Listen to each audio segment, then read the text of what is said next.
Coming up on Smash That Glass. Oh no, got the itchy. Never have I ever pissed the tent. I was trying so hard to wee, I actually did a poo. A sexy poo.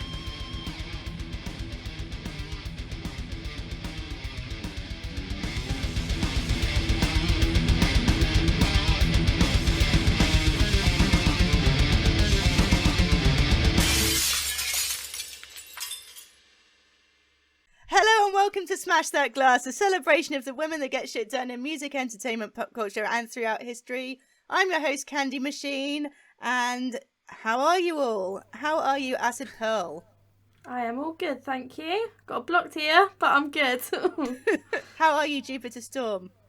I'm good. I've had a long, fabulous weekend, so I'm very happy. Excellent. How are you, SuperNattyCat, who's stuffing her face with mince pies as we speak? I'm so happy right now. I'm eating mince pies. It's good. mince pie season. It's finally December. Yay! What's everyone been doing since we last saw it? It's been a month. It's been a whole month. A whole month? I know I've done stuff, but I've gone blank.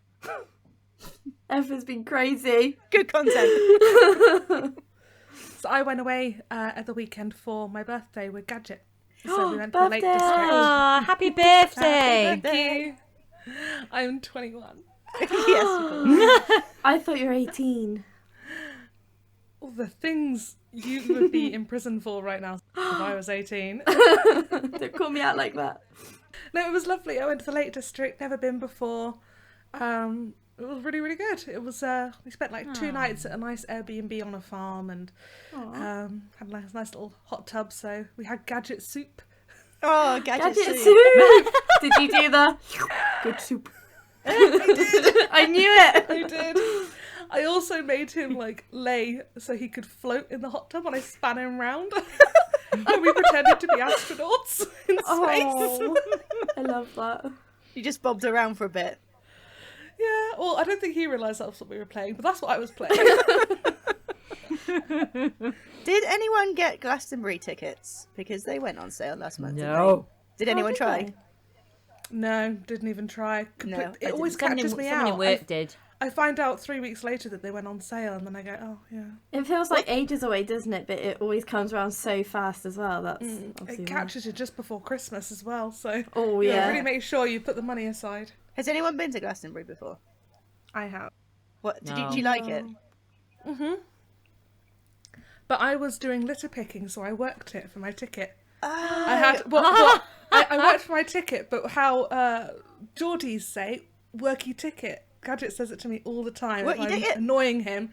If I'm annoying him, he says, you're working your ticket, but it's you're such a worky ticket, or you're working your ticket, or something. That sounds like a very granddaddy expression, doesn't it? Yeah. Oh, I didn't like the way I just said granddaddy either, because that sounds a bit gross. Granddaddy. Granddad-esque expression. I went to Glastonbury once for my 30th, and I truly had a horrifying experience.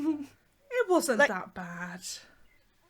Pray tell. Well, so what happened was, we got to, I think I'd had a pretty good time up until this moment, and I think it was the Sunday night. And I should have known really that it was bad because it was Kanye West night, so automatically bad. But that particular night, I got a urinary tract infection. Quite a bad one. Sucks. Oh, straight in up a the kidneys. 10. Get the cranberry juice out, girl. Oh no, you got the itchy clit. I was sitting in my tent and if you've ever had a UTI, you know it's hell. It's just not a good time. Pissing needles. Oh, just the worst.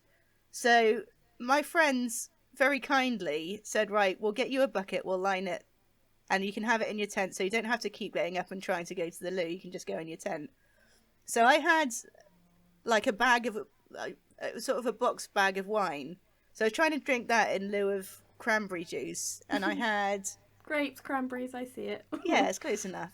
And I had quite a lot of weed, and I was just trying so hard. So I was like, right, I think it's going to happen. So I was sitting on my makeshift loo, my bucket, And you know the tents are quite near to each other, aren't they, at Glastonbury? Like, there's not that much privacy. And I could hear my friends next door to me starting to have sex whilst I was there, like, trying so hard to do a wee. And I was trying so hard to wee, I actually did a poo. So while I was there taking an accidental shit in my tent, it was right next to the heads of them who were currently having sex at that moment. And I've blame never them really for been that. able to live past that moment, to be quite honest. I never knew this about you, but I feel so much better about myself. A sexy poo. It was not. Oh my god, I'm never going to look at a wine box ever again. Oh, I'll get you one. Next time I away. see you, we'll get the wine box in. Oh, please tell me it was empty and there was no like backsplash of wine on your ass. No, I don't think. No, there was no backsplash, but just a little This is hideous. little Just a fish little in the bucket. I remember when I went to Reading Festival, it was in 2009, and I was 19, and it was all very new and it was all very exciting, and it was before I went to Glastonbury, so it was my first festival experience. And I had a pop-up, one of those, remember those pop-up tents? Yeah. The circular ones? They're really that easy like to one get up, but skin. not Yeah, quite so easy never to get pop back down. down. No. Absolutely not. But also they're one skin, so they drip on you with the condensation and everything. Oh. So it's awful. And I'd never gone camping before, so had I have known, I would have thought to bring like padding between me and the ground. It was literally just the sleeping bag on the bottom of the tent. That's all I had. I didn't have like a yoga mat or anything like that. I just didn't think. And I didn't bring enough food, and I should have probably brought stuff for my tent for like, eating and nibbling or bottles of water.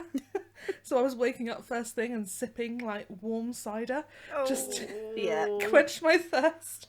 But I was looking for something to smoke. I wanted to like be at a festival. I wanted to do some drugs. And I was directed over to a tent, and it had this smear of brown on the side. It literally said brown written in mud. And I was like, Mud. Are you sure that's mud?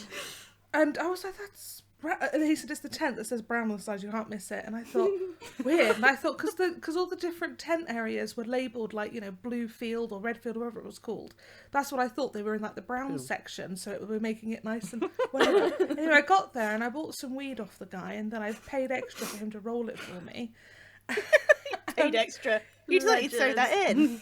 Yeah, and he thought he'd throw it in as well, and then he asked me if I wanted any heroin, and I was like horrified.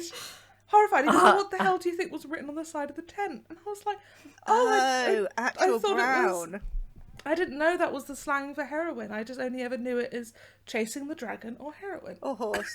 But I knew that was slang for heroin, but I don't think I would have immediately gone to heroin tent.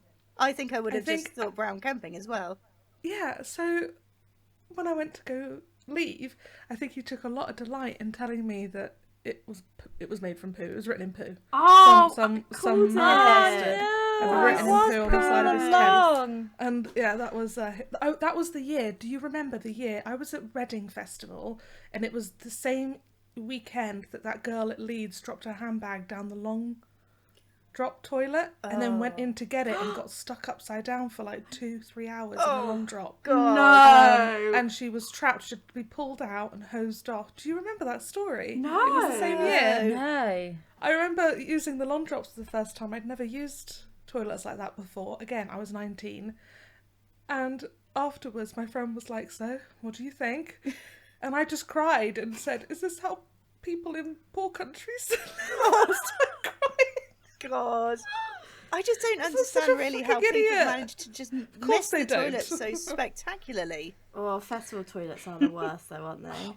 It was the first time I'd ever looked down a toilet and seen everyone else's stuff down there. That was the first time. But yeah, when I heard that story about that girl, I was so horrified. I made everyone hold my stuff before I even went up the stairs. I was terrified of dropping something down there. I did have a friend actually, and this was at Reading Festival, and he'd gone to a Portaloo, and a bunch of people had like shoved it over, and it sort of landed like door face down as well, so he couldn't get up.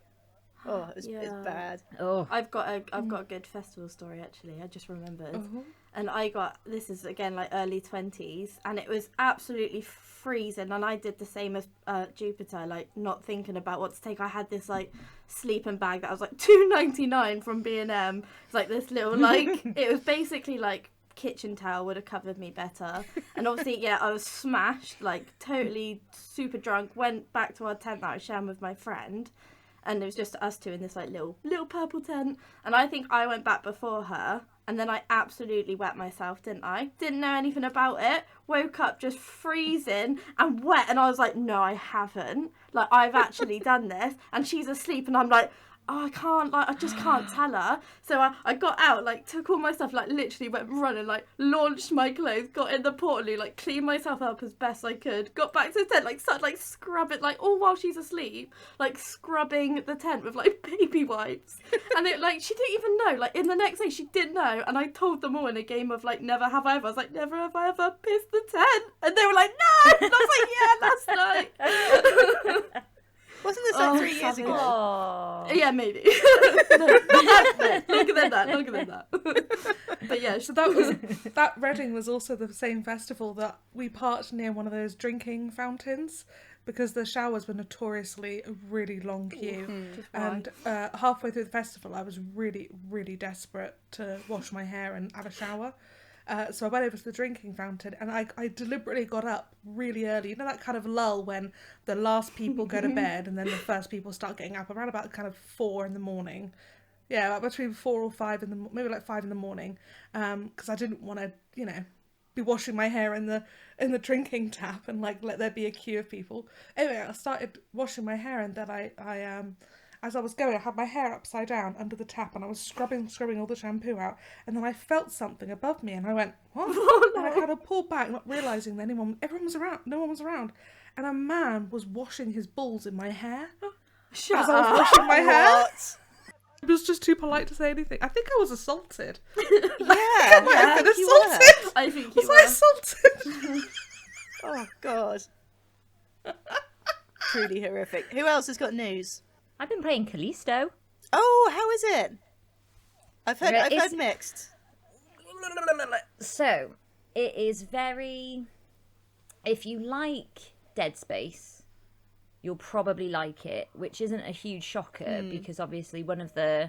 I think, is it one of the guys that was working on Dead Space? Glenn Schofield. Right. Yeah, so he's directed this, but he'd previously co-created Dead Space. If I get that right. So it's incredibly Dead Space. Like if you play Dead Space, you're gonna like Callisto. But it's a little bit, the mechanics of the combat are very janky. Well, not even janky. What's the word? Very clunky. Yeah, that's what Gadget So was it's saying. like It yeah, seems really so it's- unintuitive. I watched him play it. It looked Yes, a little bit correctly. clunky. yeah. So it's to dodge. You just literally hold left stick and then you hold right stick, and it's always left, right, whack, whack, whack. Left, right, stomp, stomp, stomp. That's literally what you do. That's the game. But you play it for the atmosphere of it. It's absolutely gorgeous. Yeah. And I knew it was gorgeous because I've been playing God of War, and Mo's been going, "Ugh, God of War," because it's a PlayStation exclusive, and he's not into that. But then the other day, I came home and I was like, Mo, like shouting up the stairs. I was like, shit, there's no lights on. He's dead. So I go upstairs. He's in here playing on my PlayStation, Callisto. And I was like, oh, so you do want to play this game then? But he was quite enjoying it. And he doesn't normally like spooky stuff. But it's very, very good. It's absolutely stunning. Yeah. Voice acting's good, and the monstery people in it and there's a couple of like Resident Evil throwbacky bits with like things jumping through windows, and yeah, so I'm really enjoying it. It's not a very long game because I was really impressed that this game was 50 quid, and most games at the moment are like 70, 80 quid. So I was like, oh wow, well done guys for keeping the cost low. And then I worked out I'm about halfway through and I've played 6 hours. It's a 12-hour game max. That's not great. So that's why it's cheap. So that's what I've been doing. I actually haven't played Dead Space, but I've been waiting. I had plans on going back and playing it, but they've got the they've got the remake, haven't they, coming out in January. So I'm gonna wait till then. So I think I'll probably do Dead Space before I'll do Callisto. Yeah, I would say that's a good way round, to be fair. Yeah, I mean, I'm still playing God of War Ragnarok, and I think I want to take that one. I want it to see me through Christmas because it's definitely more Christmassy. But speaking of which, It's definitely Christmas. Jupiter, you've been playing it with Gadget, haven't you? Or watching Gadget Playing play? with, watching.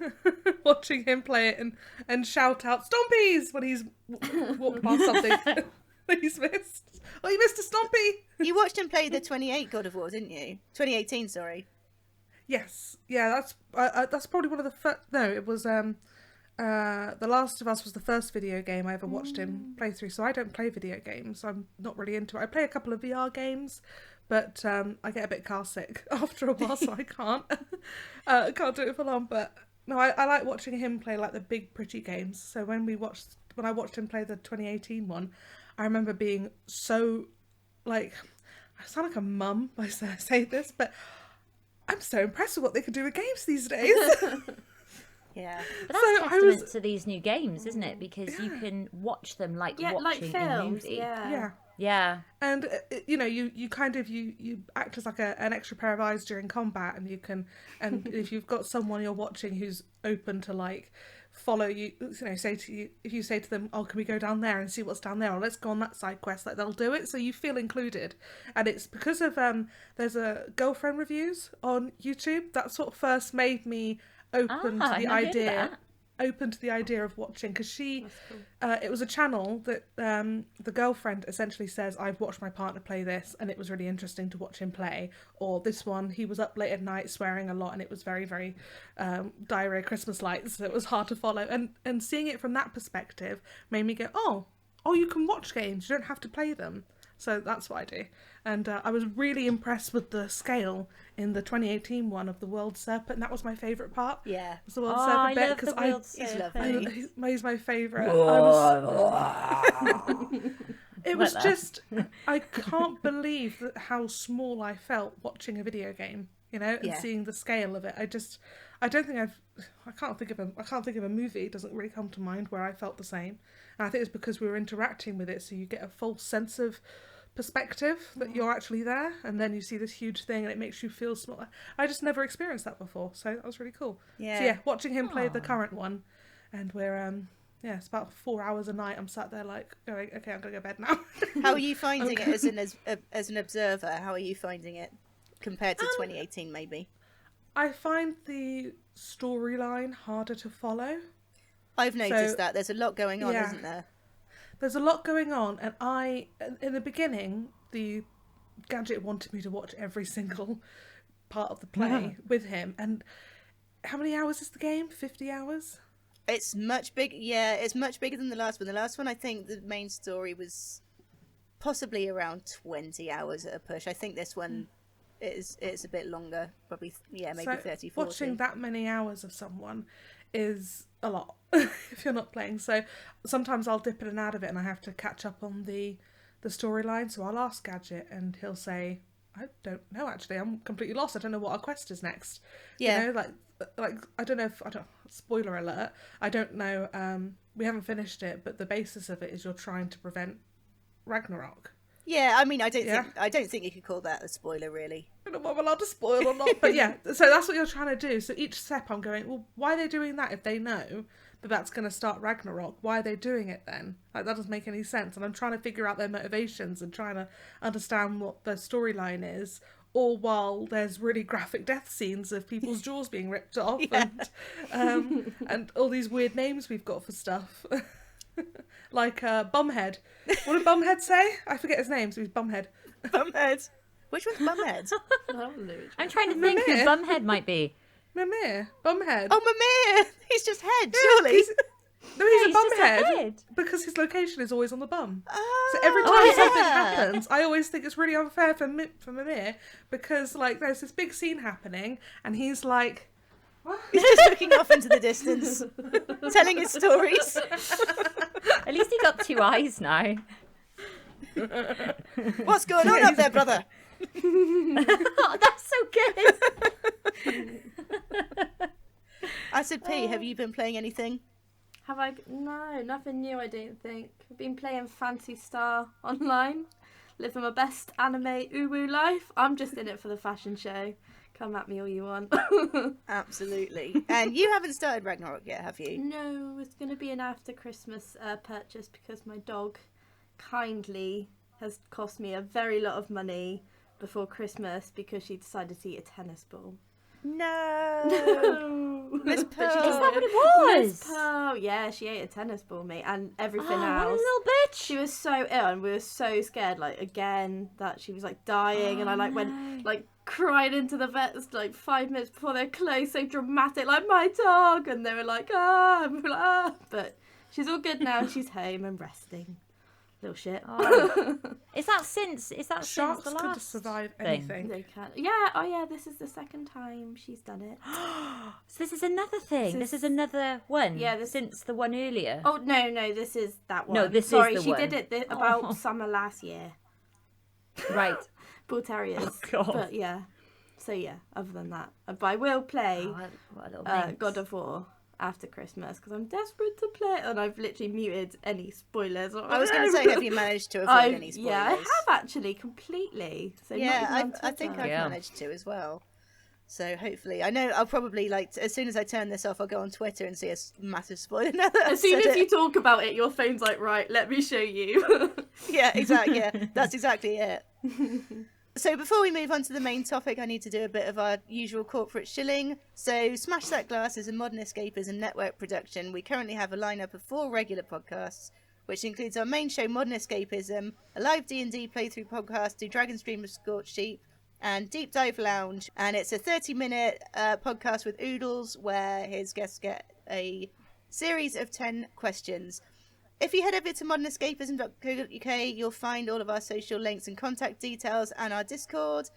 And for £7.50 a month plus VAT, you'll find all 4 of our podcasts, plus any specials, ad-free, a few days early, in our case, completely uncensored as part of the Biggie Bundle on Patreon. That's at least 11 podcasts per month, and it includes specials and all sorts. And if you're a new listener, I really do urge you to check out our sister podcast on Spotify, Apple Podcasts, and wherever you usually listen to your podcasts. This week it is SuperNattyCat's turn to speak of a woman of note, and I would like to know who you are doing.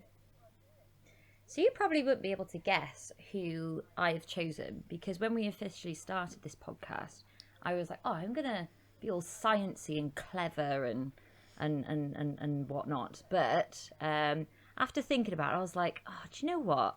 I really want to talk about Cher. Cher! So, yeah, I actually want to talk about Cher. Nice. Exactly. She is the original queen. And this was all brought on by my mum. So I grew up listening to Cher. My mum always used to play her in the car. And I always knew like a couple of lines from every single song she ever had and would just go to the rest of them. But they would always know like the main one. Wouldn't understand a word of what she was singing about or anything like that. So I did a little bit of looking into Cher because my mum went and saw her. Ooh, it was recently actually. She went and saw her on stage and she literally FaceTimed the whole thing for me Amazing. so that I could watch her as well. And then she came back and she was wearing her Cher t-shirt with Cher on it, and, like all the tour dates on the back. And I was like, oh, Mum, you're such a legend. So I think my mum's had a lot of influence with me liking Cher. And when we were younger, and the film Mermaids come out. Yeah. So that was with, so the Shoop Shoop song. So my mum thought she was Cher, and my sister and me were the 2 little girls. So we used to go in our we had a little bedroom, and it was a 4th bedroom, but it was tiny. And that's what had our Windows 95 computer in. And she used to play the Shoop Shoop song on repeat, and we would practice it. And then at my wedding, we sang it there as well. So, well, not sing it, but it came on and we danced to it. It was really cute. So I wanted to talk about Cher because there was actually a lot about her life that I didn't realise. And she stands for a lot of things, not just being an absolute gay icon. Yes. But she's done loads. But, Can we, before you get started with that, does everyone have their go-to Cher impression? Oh, yeah. Go Oh, get go on, it all I've out got of to the hear system. this. Here we go then. I love doing this. This is my favourite. I was going to say we do it at work. Yeah. After love, I can feel something inside me say, you're strong enough. And for anyone who can't see the video, which is available on YouTube, Candy is just slapping her throat. She's like She's a little like a man turkey playing just the slapping. spoons. It's like a karate chop straight to the larynx. Go on, What about you, AcidxPearl, what's Acid? yours? I was going to do the same thing. We just do it daily at work. It's a daily occurrence. As soon as it comes Can you up, do it better? it's the same. It's the same. I don't know. I don't know if I could do a Cher You impression. can do one. Come on now. If I could turn back Oh, yes! down, Oh, that was good. you're simply the... No, that's not it. No. That's Tina Turner. Go on, Super Natty I Cat. You have could to. specifically do a Cher impression through Jack McFarland on Will and Grace. That's my Cher impression. There was the one that I always used to love. My favourite song when I was growing up was "Just Like Jesse James." That one. Oh, stunning. I love that one. Thank you very much. So anyway, going on to Cher after that. So she was born in 1946. So she is actually 76 years old. Oh my god. She looks my gosh. incredible. 76. She's never actually made any hiding about the fact that she's had plastic surgery. She absolutely opens herself up to it. And actually people have said, like really famous plastic surgeons have actually said that she is basically the icon for plastic surgery because she's pretty much had everything done. And she I think in my opinion, she looks amazing. But anyway, yeah, so she's 76 years old. Her father was a truck driver who was addicted to drugs and gambling. And her mother, she was an aspiring but unfortunately really working actress and model. But she was primarily a waitress. And Cher's parents split when she was a baby. But her mum continued to pursue a life of sort of fame, always chasing sort of Hollywood. And when she started to see her children growing up, her two girls, she decided to take Cher and her sister to auditions to be in extras for commercials and TV shows. And this was in between her mum having a string of failed marriages. So Cher didn't really ever have a father figure in her life. So she was very much, my mum's doing this all on her own. She also said as well that a couple of her sort of stepdads were alcoholics as well. So she kind of went off key a little bit and sort of made her own life for herself. So she started to grow into performer when she was in school. So she was in her own school stage shows. She choreographed a bunch of girls to take part in shows and things in school.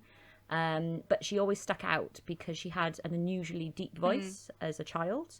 I've forgotten I haven't written it down, but she's got an unusual tone for a lady. Yeah. I can't remember what it's called, but she's got a very unusual tone, which meant that when she was trying to get guys to be in her stage shows that she'd made for school, they didn't want to be in them, so she played the male parts as well. Right.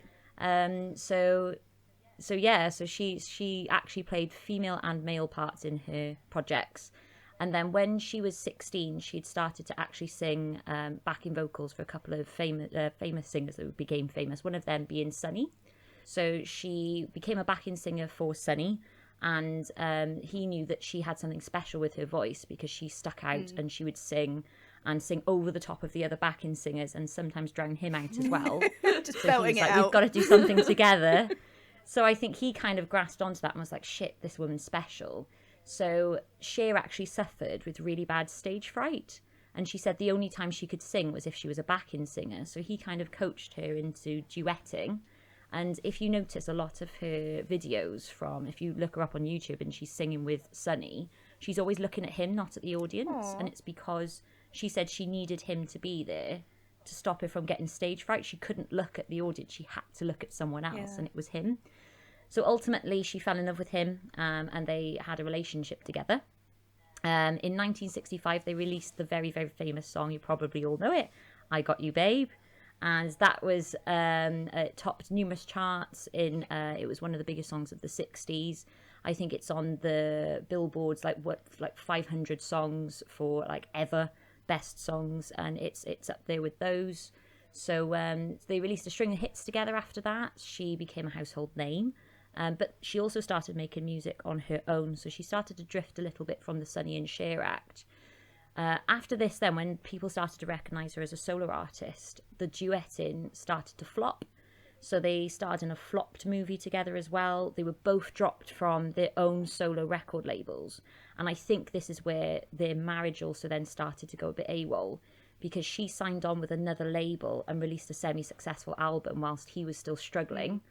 I think he got a little bit jealous and he actually prevented her from making any further records on that label. Oh. So as she started to get more famous, I think he started to get a little bit bitter about it. So this actually progressed to, they were in a nightclub because they'd started to not get so many gigs together. So they were in a random nightclub performance together singing, but they were so bad that the audience started to heckle them. But Cher, being Cher, started to literally call them names back. And then when Sonny tried to pull it back from that, she started shouting at him. And this was basically the version of something going viral back in like the 60s, because it actually gained a lot of traction. So it was recorded and it was replayed, and producers got a hold of it and actually said, they're fucking funny. Right. So they started to get offers to actually be on comedy sketches, basically together, just being assholes to each other. And then actually after that, they became a household name because they starred in various shows, so Sonny and Cher. And then that's when she started to kind of work into this, like, I don't know, this mask of Cher. She started to actually live up to her name. She knew that people loved her for being her. So she started to wear the really cool clothes. Her hair was jet black, really extravagant makeup. So she became an absolute icon. And she started to own trends. So they used to go to concerts and there wasn't anybody that wanted to see Sonny. They just wanted to see Cher, and they'd all be dressed like her and copy her. They'd all have black wigs on. That's just the men. So yeah, now it's just the men. So she started to really break away then. They then unfortunately divorced, and Cher at this point, she had 2 kids. She was then single. She made the decision to go hit the ground running, and she started releasing hit after hit. So she worked really, really hard. She was making TV appearances. She actually went on, I haven't written it down, but she went on a really famous chat show, and she actually called him an arsehole. David Letterman. I was going to say this David Letterman, I think, yeah. Yeah, and it's really famous because she really didn't like him. And he actually said that she was one of the only stars that he actually wanted to get on his show, because he said, I've spoken to lots of famous people over the years, and she was one of the ones he really wanted to speak to. But because he was a little bit of a misogynist towards her, she didn't want to fucking know him. Good. So she was an asshole back to him, and she actually called him an asshole. I mean, you must have had a change of heart about something. No, actually, I don't know, because I thought that I would never want to do this show with you. Now, why?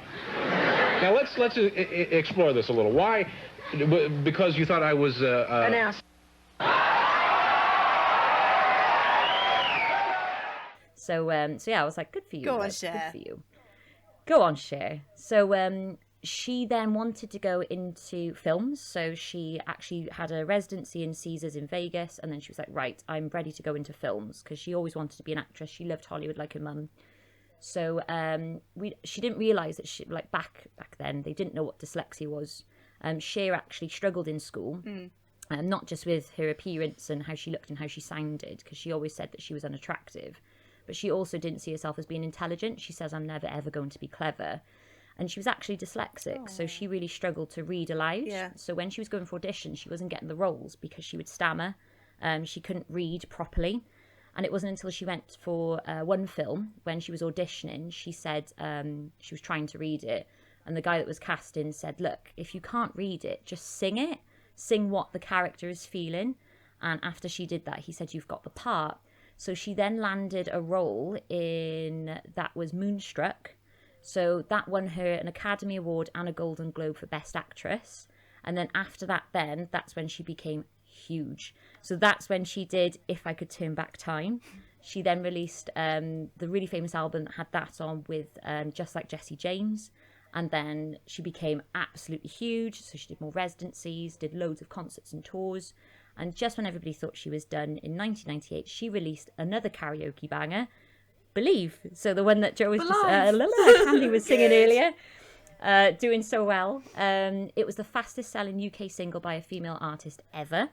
And actually, she prompted something called the Cher effect, which was actually what you were just doing then, Candy, which was basically where she decided on that track she wanted to do exaggerated auto-tune, which nobody had ever done before. And they all thought that she was daft for suggesting it. But actually, since then, it's been used by hundreds of thousands of people, and she was the first one to do it. That single was so just that number one forever as well. I think it was like it was like 12 weeks or something in the charts. It was ridiculous. It was something crazy. I remember it coming out. I remember the music video being stupid glam. Yeah. I remember it being played at I remember it being played at school discos, but the one time I remember it being played was in 1999. So it came out in 1998, but I still remember it being a massive song for the millennium. Yeah. Mm-hmm. So even a year later, it was still absolutely massive. Literally, my nan played it for like a year straight on tape. You'd go in our house and it would just be on. It would never stop. It would just be on loop. It was brilliant. It's such a good song, and even now, like, everybody knows it. It's such an iconic song of the 90s. And if you got to remember, she was in her late 40s, mid 50s when that song came out, and that song was played in nightclubs. Like, you don't really Madonna's released quite a few, but Cher, like, that song, nothing's ever broken away like Cher did with that song. Like, I can't think of many singers that are at the age that Cher was, and in the point of her career where you'd think, right, she's probably settling down now, release a couple of quiet songs like Kylie kind of does, and no, it was still absolutely huge. So Cher is still touring now. She's had a few more residencies in Vegas again. She still wears killer boots. She wears lace and leather in her 70s. And if you watch her live singing now, she's still as good as she was. She always sings live. She's amazing. She's just finished another world tour. She's released a couple of perfumes. She's been on chat shows chatting. And she's just unapologetically herself. Yeah. So what I really love about her is that she's never identified herself as anything but an outcast and eccentric, which is probably why I love her so much. She's a huge gay icon. Her own daughter came out as being gay, and that led her to become a spokeswoman for lots of gay community events and organisations. So she's also an ambassador for several children's health charities. She's a chair for Habitat for Humanity, which is an animal rights group. She donated 180,000 bottles of water to Michigan after the lead poisoning scandal in 2016. So I only learned about that after the Netflix documentary. And that was absolutely disgusting. All these people were taking their kids into hospitals because they were all being poorly in the same way. And the hospitals were botching the results of their blood tests because there was such a high level of lead in their blood. And so after she heard about that, she got involved and donated clean water to Michigan for that. She's also an elder rights activist. She's just amazing. So she's still getting involved in all that stuff now. Something else I thought was really cool about her, she was also the inspiration for Mother Gothel in the Disney film Tangled. Oh, so they actually said that. Yeah, I can see that. Yeah. So I thought that was pretty cool. And she said this as well. So this is just a quote that she said. And being an elder sort of icon as well, because like I said, she's 76 and she's still strutting around with her boobs out. And I absolutely love that. She said, we're held to a different standard than men. Some guy said to me, don't you think you're too old to sing rock and roll? And I said, you'd better check with Mick Jagger. Exactly. God, and I thought, that is so fucking true. Because Mick Jagger's, 80? Well, 180, I think. And nobody says a fucking word to him. She famously, in an interview, said that her mother said grow up and marry a rich man, and she goes, Mum, I am a rich man. That's the best. I absolutely love that line. What a queen. And I think she's got a transgender son, Chaz Bono. Yes. Yeah. So although Chaz came out as gay, later came out as trans, and is living their life as a man. Been on Drag Race as a guest judge a couple of times, which is where I'm familiar with him from. She actually said as well that when Chaz first came out as being gay, she actually said she felt she didn't know how to react because she'd been this gay icon. And then when that happened, she said, I don't really know what to do about it. And she made no Well, she was just very human about it. She said what her emotions were without thinking what the backlash was going to be, and then she looked into it and started speaking to people, and then accepted it, and she that's just the way things work. Yeah. So yeah, I think she's unapologetically human and lovely, and she's obviously a very hard worker, and she stood out at a time when. I think, again, another quote was that at the time that she was making music, if you released a good song, a producer would pat you on the head and go, good girl. Yeah. But she absolutely slayed. So yeah, and the last quote that I've got from her, so before I finish, this is the last thing that I read and I thought was amazing, was that she actually said, the longer I look good, the better gay men feel. Oh, I love that. Which I thought was really cool. Oh, she does look amazing. So yeah. She's also in one of the best films ever that you didn't even mention, Burlesque. Best I was film. about to say. Oh, yeah. Yeah, with Christina Aguilera. My And she looks favourite amazing in film that, too. ever. Do you know what? I've never seen it. It used to be played when I was in school and they got the old TV out and they would like reel it into like history at Christmas. And Burlesque was one of the videos. What? So, but I never really paid much attention to it. Oh, Like, it's the Cher best. obviously slays in it, and I used to watch it because I was like, oh, I love Christina Aguilera. She's amazing. Yeah, absolutely. But yeah, is her acting good in that? It's Because the, obviously she's very just good in everything sharing else, it, but- and that's Yeah. what makes it just so much better. I'm It's obsessed. Christina Aguilera playing the ingenue. It's just hilarious. It's just so good. It's honestly. it's like it's yeah, you got so Burlesque is a bit like it came out around about the same time that like Moulin Rouge was really popular and Chicago around that time I remember. So like a big sort of, you know, sexy show tunes type thing. Yeah. It got banned in our house through lockdown because I'd watch it all the time, and Chris was like, "This has got to stop. Like, I can't hear another song." And then I was going through Netflix and I was like, "What about this new film, Burlesque?" It's like, it's like, "Do not." And I was like, "Ah." Showgirl, that's what I'm thinking of. Right. I'm thinking of Showgirl. Do you remember with the girl from Saved by the Bell? Oh, God. And I don't think it's I've- really poorly acted. Oh my Is that gosh. Kelly If you like Kapowski? That girl. oh gosh, I can never remember names, but she's in Showgirl. She played like the seen it. who was the nerdy girl in Saved by the Bell, like tall. What, the nerdy curly girl. hair, Jess? Oh, Yeah, that's the Jessica? curly hair, Jessie.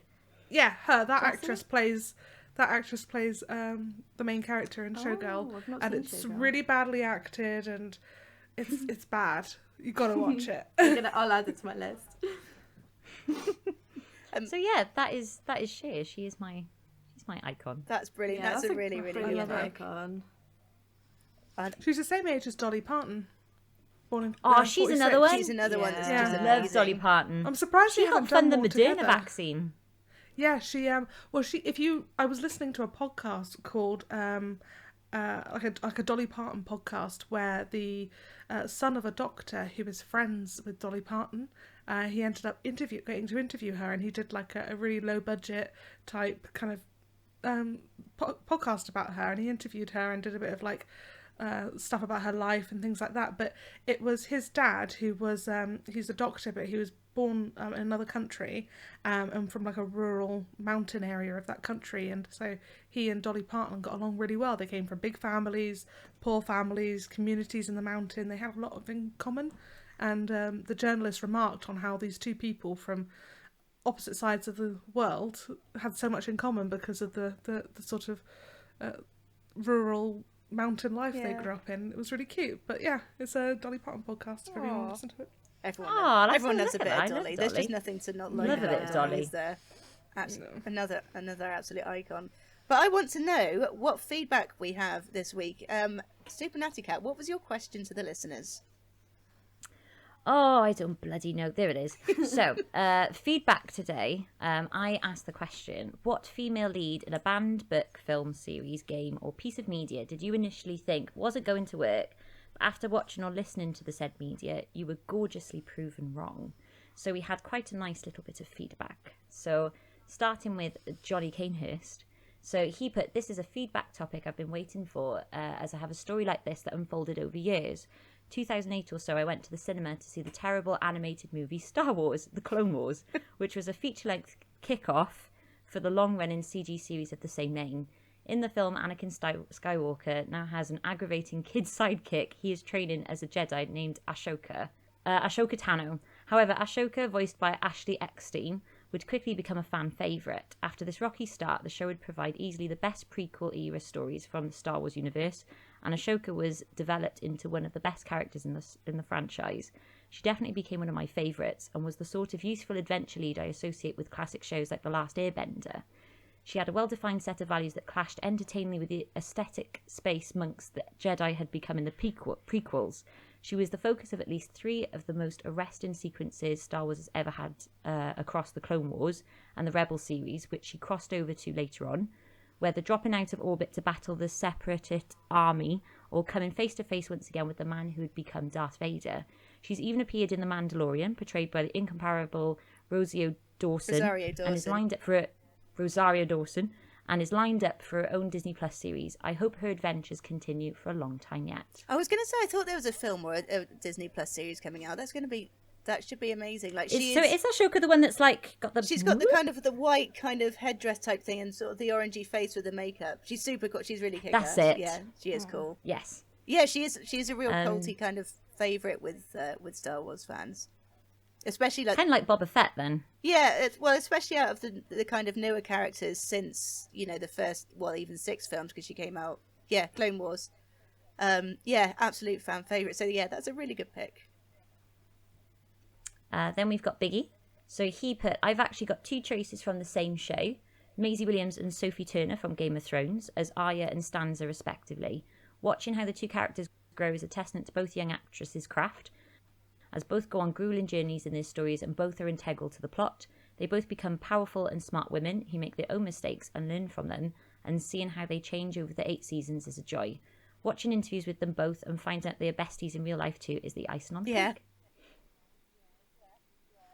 I think the actress who played Maisie Williams recently did an interview about how, growing up on set and all the problems she's had around that.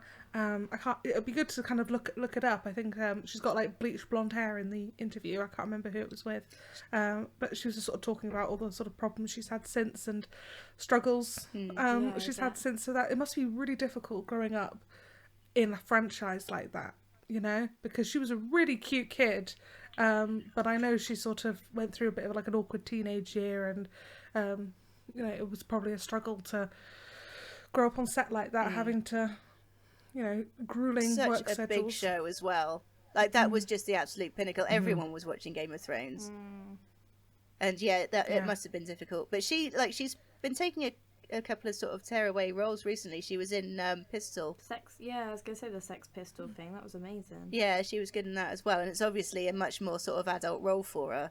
And it can be more different to her role in Zarya, isn't it? Arya Stark. Yeah. It can be more different. I look forward to seeing what she does in the future, Maisie Williams. Yeah, and also Sansa Stark played her.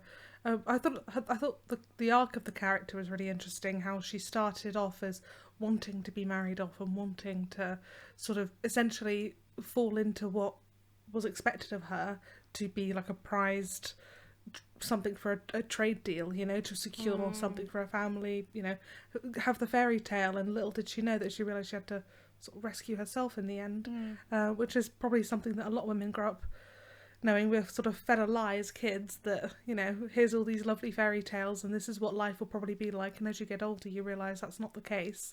And that you're your own knight in shining armour, which sounds really cliche, but it kind of is the truth. I think if you think about it, though, actually, thinking of Game of Thrones, it's actually got, like, a lot of very strong female characters, doesn't it? Like Cersei Lannister, she was a strong character. Had Brienne of Tarth. They did her dirty in the end, though. Brienne of Tarth, they did everyone dirty, let's be honest. They did her dirty. Daenerys as well, obviously. Mm-hmm. So, yeah. Got done dirty. But which is interesting because the new series, I don't think there's a lot of men doing horrific men things, and then just a lot of women having to just react and figure it out and go along. But like it's really there's 3 key females in the whole show, and I appreciate they are sort of central cast, but everyone else, men and boys, and it's just and the brutality that these women have to be faced with as well, you know? It's just, it feels written by men for men, the new series, a little bit. Yeah, I can't comment because I've only seen the first couple of episodes. Did you not enjoy it? Or... Do you know what? I was never a huge fan of Game of Thrones. I got to about sort of halfway through and just kind of got a bit sick of it, which I think I ducked out at around the right time. And I dipped into the new one just out of interest, and it didn't float my boat. What else have we got for feedback? I will continue. So then we've got Love of Your Life Gadget. He said one singer that I never thought would work out was Angela Gosso in Arch Enemy. Yeah. I was never against female singers in metal, but Arch Enemy's first singer was a growly, screamy monster of a man. And when it was announced that he was going to be replaced by Gosso, I didn't buy it. I didn't think it would work, but boy was I wrong. She has one of the most destructive voices of any singer I've ever heard, male or female. Now I realise that at the time I'd never heard a woman doing dirty vocals in metal, so I'd assumed she was going to be, of course, doing the Nightwish Within Temptation thing. But when I was young and an idiot at the time, of course, women can growl and guttural with the big boys, but it's certainly eye-opening the first time I heard her on a record. Yeah, it is incredible. And I don't think she's the singer for Arch Enemy anymore. I think they've got another female vocalist, and then Angela Gosso is the manager, I believe. But another really, really good growly female metal vocalist is Otep, which is a sort of anagram of poet, but she's really good. If you haven't heard of Otep, check that out too. I've never heard of them. I'm going to have a listen. Yeah, it's very good. What would you say they're like? Kind of, it is metal, but there's a lot of, I wouldn't call it rap, but there's very rhythmical kind of poetry within it. But yeah, it's basically metal, but it's very, very good. And lastly, we've got Stig. So Stig's sent a very long one. So buckle up, boys. So Stig starts with, you certainly set a tough topic for this week's feedback, and I really had to rack my brain on something, because quite honestly, gender swapping or female lead things have never been an issue for me. They don't always work out, but I'll never write them off like some dickheads automatically do. But when I did find something that I thought was worth mentioning, and that's the recent evolution of women's wrestling and how attitudes have changed in regard to it, specifically Western wrestling, because I don't really follow the Japanese scene. Women's wrestling in WWE had always been secondary to the men's. We had some proper women wrestlers in the late 90s, early noughties, but in the mid-2000s, the WWE started to move away from those and focus more on hiring models with zero in-ring talent. It suddenly becomes more about how they looked than how they could wrestle. The term women was scrapped, and in its place they were known as divas, and a diva search was held every year like a talent show to hire the next batch of pretty faces. Even the women's title was scrapped in favour of the divas title, a pink and silver belt shaped like a butterfly. Yeah. 2005 to 2014 was the worst time in women's wrestling ever. Women's matches and segments were known as the piss break because nobody cared. So how does this relate to the topic at hand? Well, basically because women's wrestling was in such a state that someone had told me back then that by 2018 we'd be where we are now, I'd have laughed them out of the building. But here we are, it's 2022, the Divas title is long gone, the women's world title is back, and now the women have their own Royal Rumble. They fight in cage matches, Hell in a Cell, Elimination Chamber and War Games. They're having ladder matches or beating the fuck out of each other in no-holds-barred matches. Whatever the men can do, the women are now doing, and they're excelling at it too. They just needed a chance and the right performers. Gone are the Barbie-esque models. Now we have tough, badass women with real talent and characters. Since 2014, we've seen some amazing talent arrive and smash the glass ceiling. Smash the glass ceiling of the world of professional wrestling. I see what you did there. In 2019, we had the first ever WrestleMania main event, headlined by 3 women. This wasn't just a token gesture either. These 3 had made themselves the biggest stars in the company, and everyone wanted to see Becky Lynch win the title. It was incredible.